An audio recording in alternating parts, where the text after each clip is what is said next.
L'obéissance de la foi développe la capacité pour saisir les principes spirituels éternels et invisibles du dessein éternel de Dieu et rend donc possible la réalisation de ce dessein. C'est sûrement le principe qui traverse Hébreux 11 comme un résumé de la nature et du cours de la foi. Mais c'est une seule foi, la foi même du Fils de Dieu. Cette foi est une puissante énergie spirituellement militante et le moyen par lequel les batailles de l'Éternel ont toujours été livrées. C'est ainsi que le grand conflit final avec la hiérarchie satanique conduira à un dénouement victorieux par la foi de Christ triomphant dans son Église. Apocalypse 12, 11. Alors, la souveraineté des cieux sera établie par l'Église sur les portes, les conseils et le monde ressentira l'impact de cette foi triomphante. Cette foi de l'enlèvement est rare, et peu nombreux sont ceux qui paieront le prix.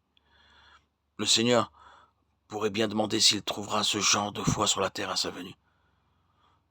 Soulignons le fait que le transfert de toutes choses aux cieux, de sorte que nous ressentions de plus en plus l'étrangeté des étrangers, que comme des pèlerins nous sommes sans domicile ici-bas, et que nous sommes chez nous dans les choses spirituelles et célestes. Soulignons donc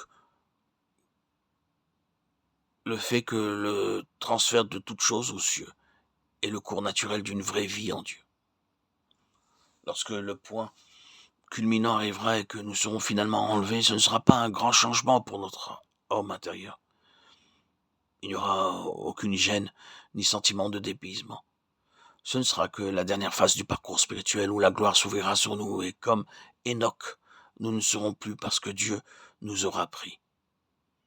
Il reste à dire seulement que celui-ci est le sentier de la gloire et à la gloire. La gloire est toujours une gloire céleste. Finalement, elle sera manifestée dans une humanité parfaite. À présent, elle est secrètement dans l'esprit du croyant et sans qu'il puisse le définir aux autres, chaque nouveau pas vers le haut dans la foi devient plus merveilleux pour lui.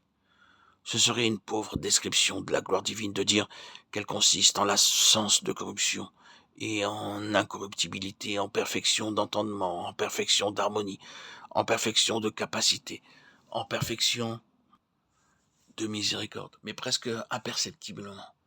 Le mouvement de la foi et l'action de la grâce conduisent à cela.